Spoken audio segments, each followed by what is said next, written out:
Hello and what's up, all of my Pokemon Channel Challenges fams. How you guys doing? This is Teo, and I figured rather than doing like an update video on every single channel, I'll just do one on IRL Pokemon Challenges and just collaborate with all of my channels so that it just goes out to all of you and hopefully you see it and you can get the update, because a lot of people have been commenting like, hey Teo, where are the videos? Hey Teo, where are you? Are you still alive? Yes, I'm here. I'm perfectly happy, fine, and healthy, but it has been a pretty crazy May, so I figured I'd just make a quick update to let you guys know what has been going on and just kind of where we're going to be going forward so that you know what's going on. You may notice this background is not my usual habitat. This is not where you usually would find me. I happen to be inside of my dad's recording studio in Colorado. I'm back home in the United States visiting the family right now, and that has led to a few things going on with video production that I didn't foresee, as well as a few things that I did foresee and a few things that I made mistakes on. So I figured I'd just kind of let you guys know what has been happening and then what's going on going forward. So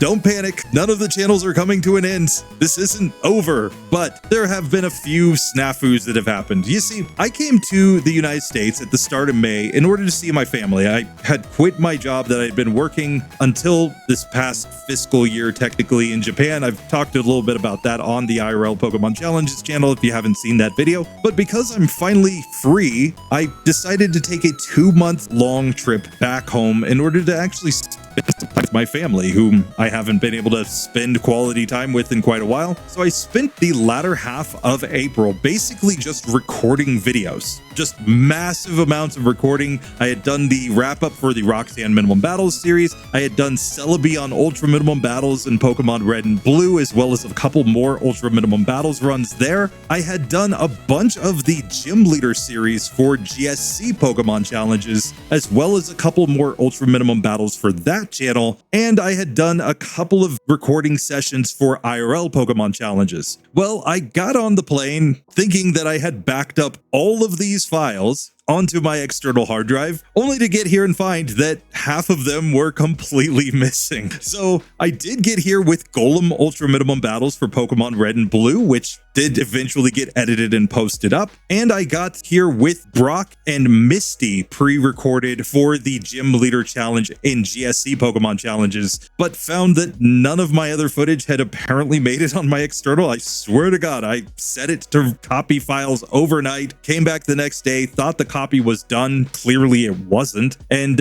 yeah, that's kind of what happens when you're packing up your family for a 2-month trip overseas and trying to take care of a baby when you don't have nursery school because he's out of nursery school. I mean, it was just kind of chaos. But we did get here to Colorado in one piece, and I at least had a couple videos, so I was like, hey, I'll get those edited up and posted on the channel, only to find that my laptop had decided yet again to die. I had replaced the fan that broke inside of this laptop before leaving from Japan, checked that it worked, and then it just completely died on me again. So this that I'm recording on is an old Zephyrus G14 that I've had for several years, and it died once on me a few years ago, which caused me to get a desktop PC. But I had ordered a new fan, replaced it, checked that it worked, and then found after I got here that it once again just decided to quit working, and I couldn't get it working again. The problem for that was that it meant that my editing software, DaVinci Resolve, that I always use, basically won't run on this. It does seem to be good enough to allow me to record without any stutters now, because I've got this massive cooler that I've attached underneath it. But when it comes to running my video editing software, it is just completely worthless. It just stutters or freezes. It doesn't update the video, or the audio just becomes like this choppy mess. So it turned out that the only way that I can edit is by borrowing my wife's computer,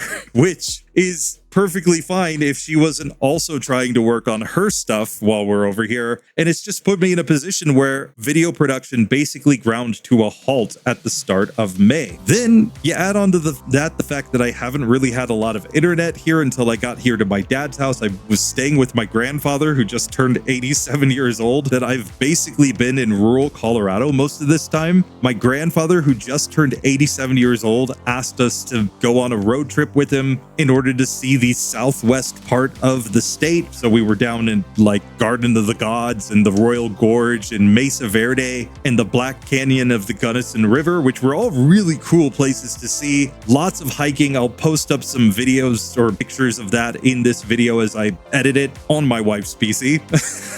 But suffice it to say, I was in a position where I didn't really have a reliable setup to sit down and record, and I don't have Wi-Fi on my phone because it's a Japanese carrier, and I don't have consistent Wi-Fi because like even my phone is a Japanese smartphone, so I don't really have service over here. It wasn't until we got back from that trip last week that I was finally able to sit down, try to set up a little bit of a workstation so that I could get back producing content. So that's all just basically to say this is what's been happening, but I'm really sorry to you guys because I had intended to have a lot of videos. I had intended to at least be able to get a couple out per week while I was over here, and it just hasn't been possible to get it to go. Still, I've been enjoying a lot of time with family, and I have found a few cool finds. My dad brought out a bunch of boxes of things that I had left at his house before going to Japan. I figure I may as well show you guys what we dug up in the basement. First and foremost, the OG, my original Game Boy Color that I used to use when I was playing all the Pokemon games, and you will notice that inside of this Game Boy Color, still sitting in the cartridge slot, was my original copy of Pokemon Crystal. And while I'm like dead certain that it's not going to actually show any good here on the video, the great thing about this is that the Game Boy still works.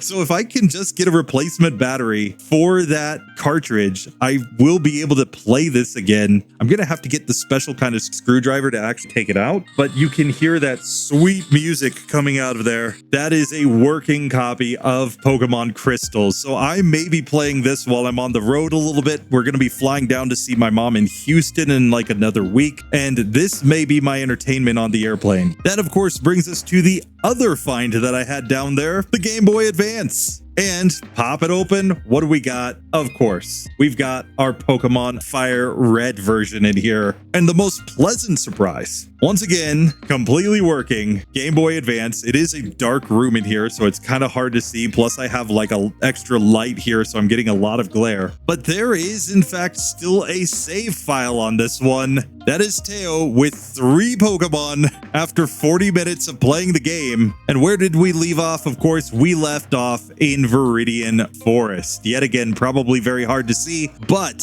most importantly, I was an absolute legendary player back in the day because who was my first Pokemon out when I went into battle? That's right, it is Weedle. That is a level 5 Weedle. I also have a Charmander and a Pikachu on the team, and you can clearly see what I was planning. I was planning to do the Beedrill, Charizard, and Pikachu set for the entire run. Obviously, even back in the day, I played Pokemon perfectly at all time. So there have been some really cool things like that. I've still got a bunch of boxes downstairs to dig through. I'm hoping to find my old red, blue, and yellow versions down there as well, if I can find them, and hopefully an emerald down there if I can actually dig it out. There should be a silver down there too, so we're just gonna have to see if I can get my old collection of Pokemon games back from my dad, who has been hoarding things in his basement for the past, what, 13 years that I've been in Japan? Oh my god. But anyway, I just wanted to give you guys a quick update, let you know everything's good, things are fine. The editing and recording of videos has not been quite as fine, but I am slowly but surely making my way through that. A few things that I have been able to note: this PC, even though it has the broken CPU fan, does seem to be able to record. So I have already recorded one video that is a redo of Victory Bell on Ultra Minimum Battles in Pokemon Red and Blue. I will be trying another live stream in the very near future just to see if it can manage live streaming successfully or not through OBS. And I will be doing a redo of Mewtwo on Ultra Minimum Battles with that setup in Pokemon Red and Blue. Then if those two go well, we very likely will have more live streams because now I'm actually kind of settled in and I do have access to reliable internet, not hotel internet. Plus, live streaming won't require me to edit. Everything will get edited in the end, so don't worry too much about that, but it's just to say that it will allow me to record and share content without having to worry about the fact that this potato can't edit. And then when I get a chance to use the wife's PC, I'll edit on that. But you guys are just going to have to bear with me just a little bit on that. For now, though, we're just going to test that out. So expect a Victory Bell Ultra Minimum Battles in Pokemon Red and Blue and a test live stream of the Mewtwo redone on Ultra Minimum Battles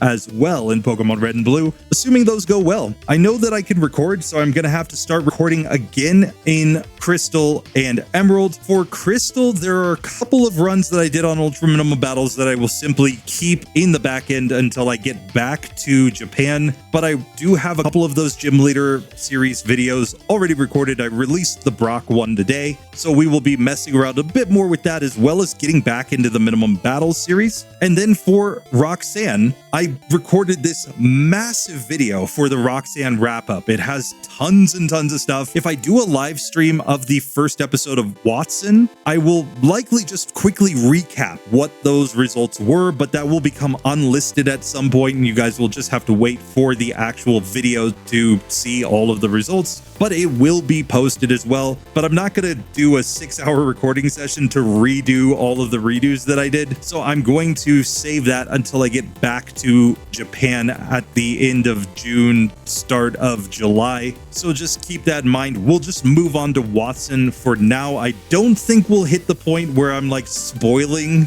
which Pokemon got through Roxanne on the redos, but you know, we'll just have to see. For now though, that basically does it for this one. Definitely post comments or questions or anything else that you want to say down below, but for now I just wanted to share that and hopefully set some people's minds at ease. The channels aren't ending. I haven't disappeared. I'm not dead. I'm still here, very much. Just working on getting back to the grind. Anyway, that does it for this one. I will see you guys in the next one. Later.